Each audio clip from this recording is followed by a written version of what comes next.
The high priest of Israel is now ready. Daniel's prophecy has begun.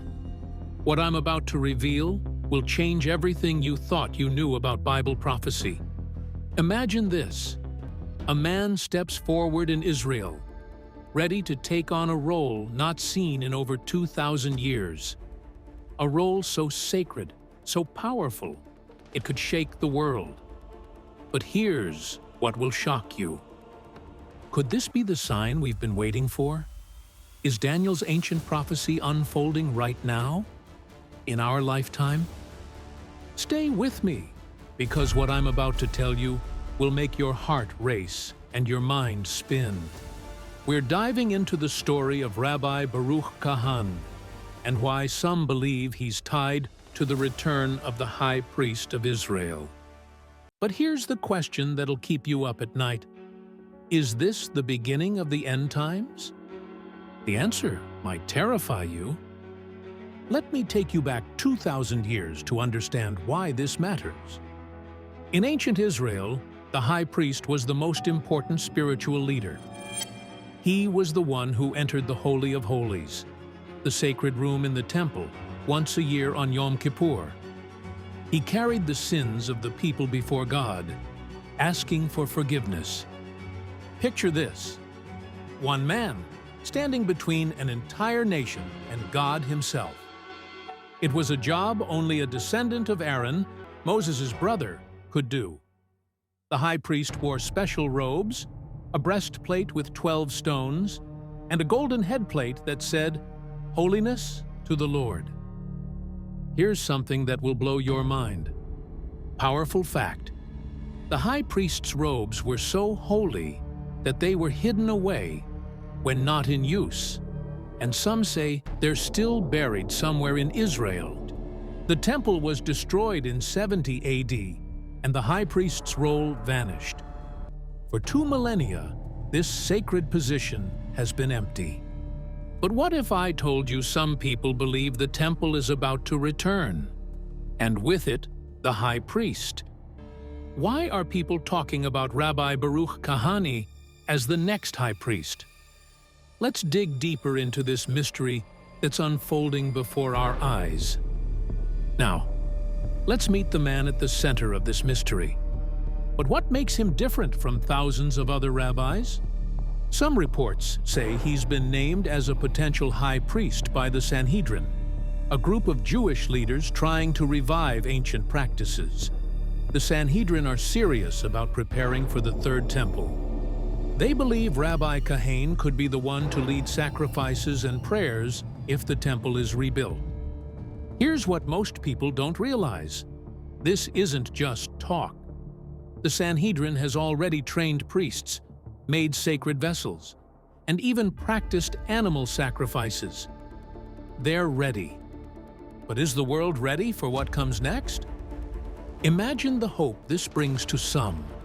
Israel's ancient glory restored.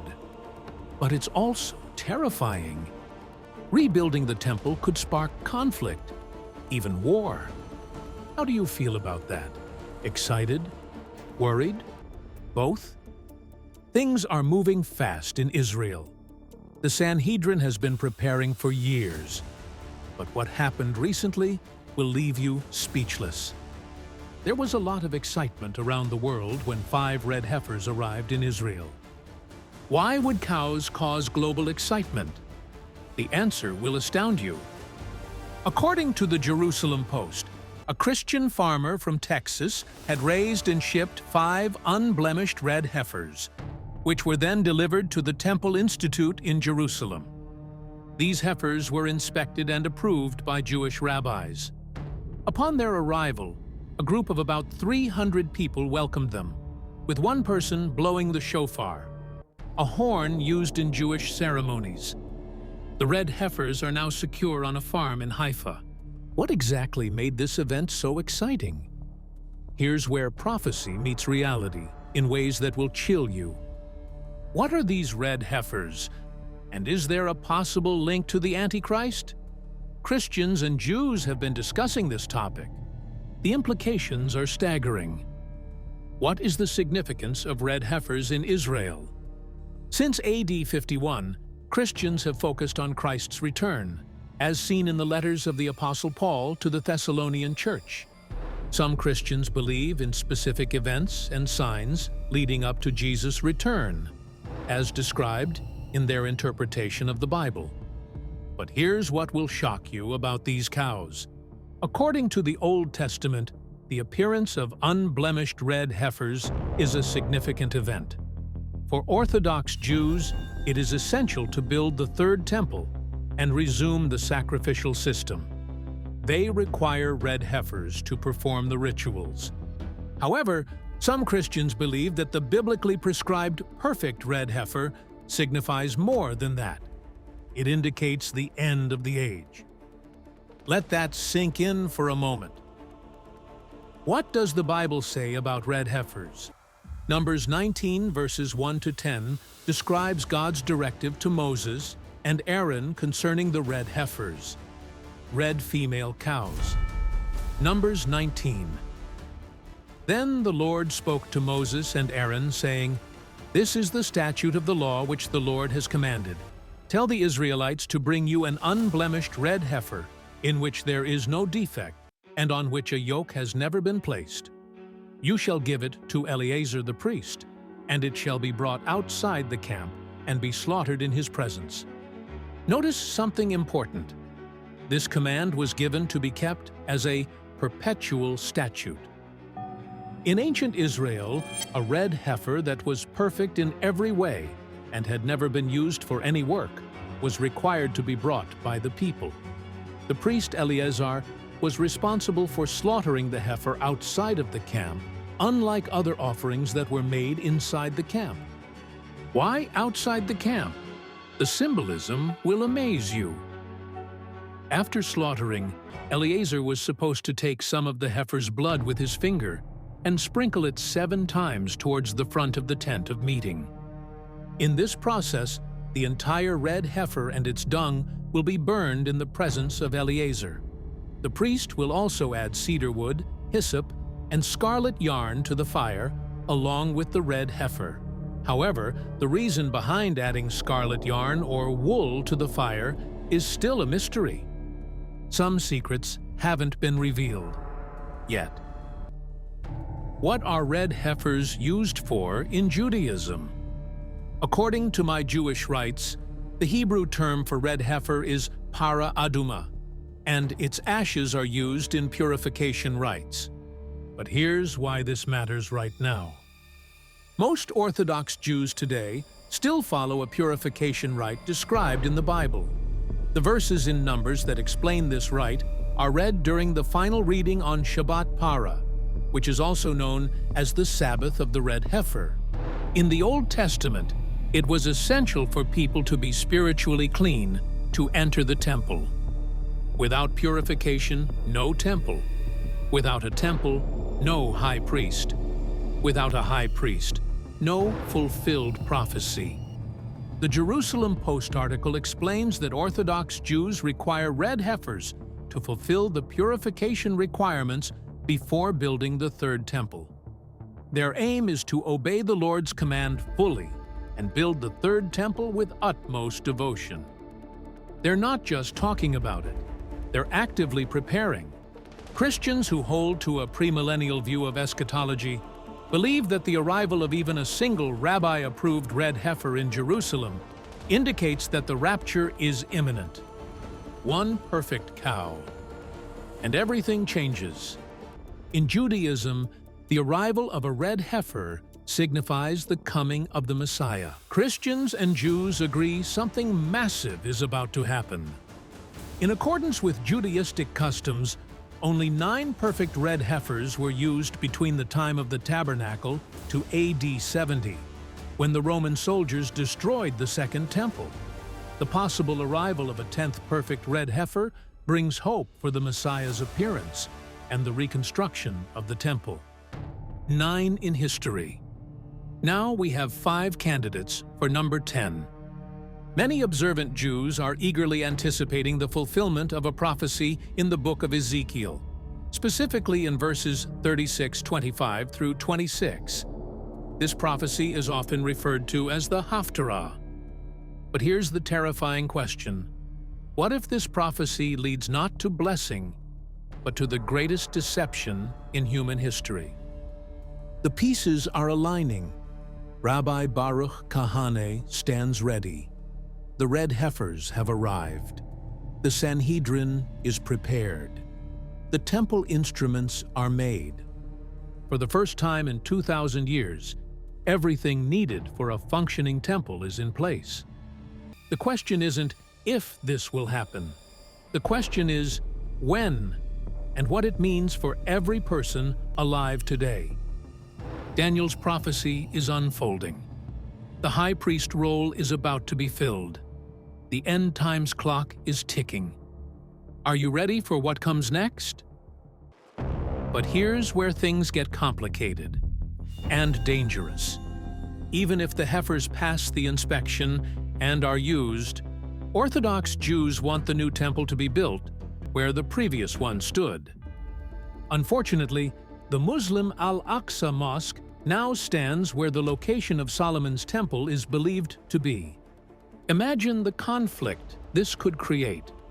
Meanwhile, the premillennial Christians have the belief that the completion of the Third Temple signifies the arrival of the end times, regardless of when and where it is built. Two religions, one location, infinite possibilities for conflict. Daniel prophesied that the temple will exist in the 70 weeks prophecy. Daniel, a young Hebrew captive, was taken from Jerusalem when the mighty empire of Babylon conquered his homeland. But Daniel wasn't just any prisoner. He had a gift, and this gift may hold the key to unlocking the most terrifying truth about where we are today. A gift so powerful that it not only saved his life, but it may save ours too. A gift to interpret dreams and to see the future.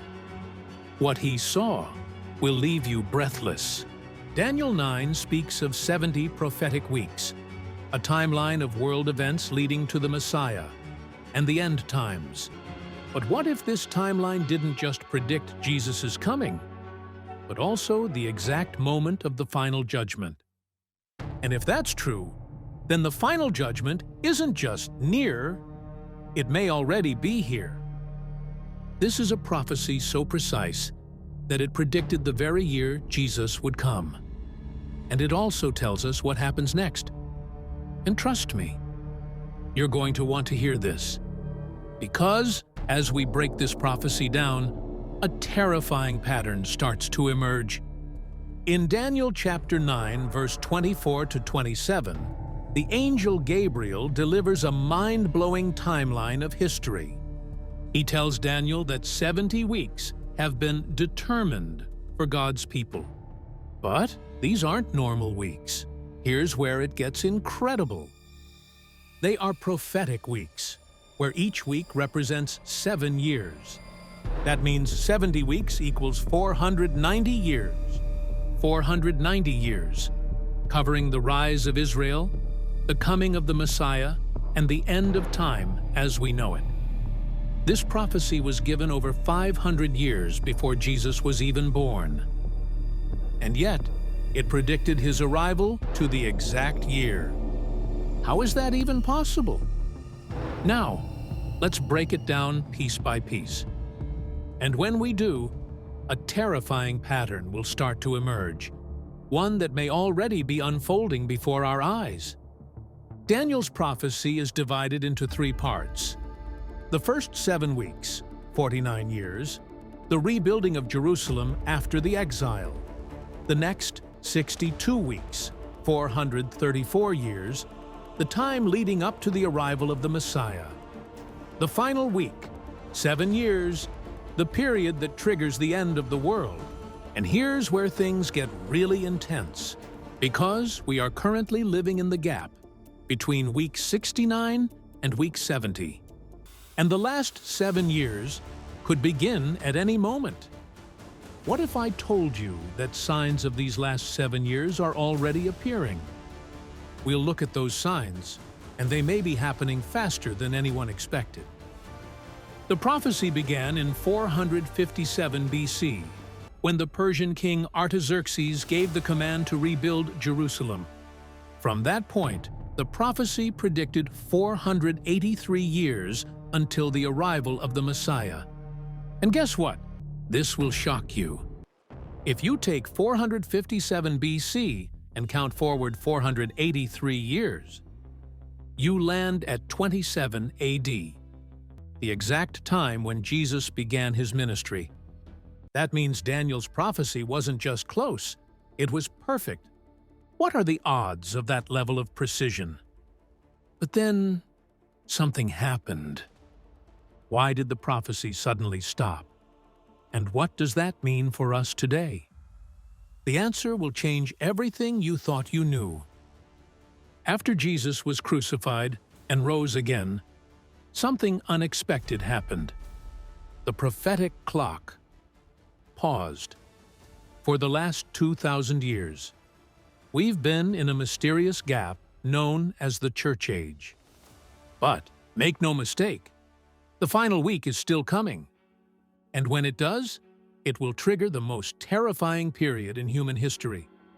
You might think you know what's coming, but the details will leave you stunned. The final 7 years, Daniel's 70th week, is the period we call the tribulation. Daniel 9, verse 27, "And he shall confirm the covenant with many for 1 week. And in the midst of the week he shall cause the sacrifice and the oblation to cease. And for the overspreading of abominations he shall make it desolate, even until the consummation, and that determined shall be poured upon the desolate." Notice something chilling. He shall cause the sacrifice to cease. Now we come to verse 27, which talks about the last 7 years, the final week. This prophecy in verses 24 to 27 is about the Jews and Jerusalem. It is not about the church or Christians or Gentiles. It's about Jerusalem and the Jews, God's chosen nation. When they rejected their anointed prince, God's clock for Israel stopped. But it won't stay stopped forever. It will stay stopped until the 70th week begins, and then it will start ticking again. As far as Israel is concerned, God's clock has paused. The 70 weeks, 490 years, are not yet finished. But the timer is still counting down. When the last week comes, the final 7 years for Israel, what will happen? There will be a prince who will deceive them. The greatest deception in human history is coming. This ruler will begin the period by making a treaty with them, and they will sign it. But they'll be fooled.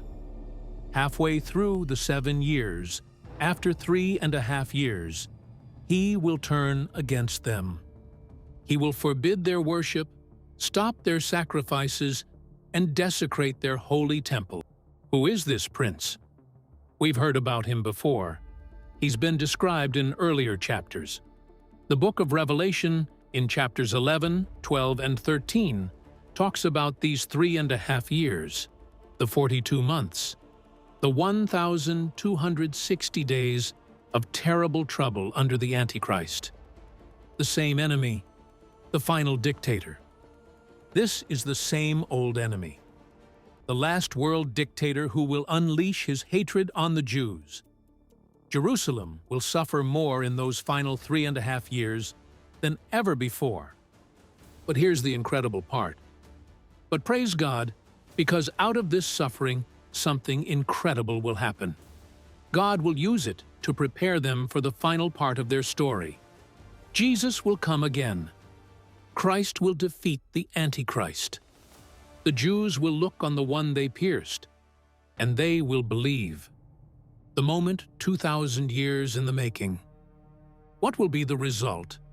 Their iniquity will be atoned for. Their sins will end. Their rebellion will be finished, and righteousness will be established. For the first time, Israel will fully live out its calling from God. When Israel turns to God, the nations of the world will turn to Israel and seek her God. global revival through Israel's recognition. God's plan for Israel will be complete. The 490 years will be finished. The high priest is ready. The red heifers are here. The temple plans are drawn. Daniel's timeline is nearly complete. We're not just reading ancient prophecy, we're watching it unfold in real time.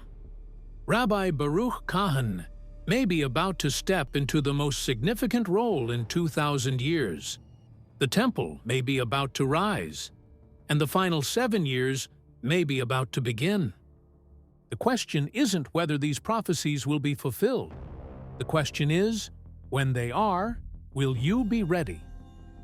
Because once Daniel's 70th week begins, there's no going back. The countdown has already started. The only question is, how much time is left? The last 7 years will be the most terrible, but they will also lead to the greatest redemption. It will be the darkest night before the dawn, and Israel will be saved as a nation. But what happens in that temple during those final years will shock the world. 2 Thessalonians 2 verse 4 says, "The Antichrist will sit in the temple, who opposeth and exalteth himself above all that is called God, or that is worshipped, so that he as God sitteth in the temple of God, showing himself that he is God." Picture this. The very temple that Jews are preparing will become the throne of evil itself. Revelation 1 talks about the temple during the Great Tribulation. And what John saw will leave you breathless. John was now commanded to measure the temple and the altar, and to number the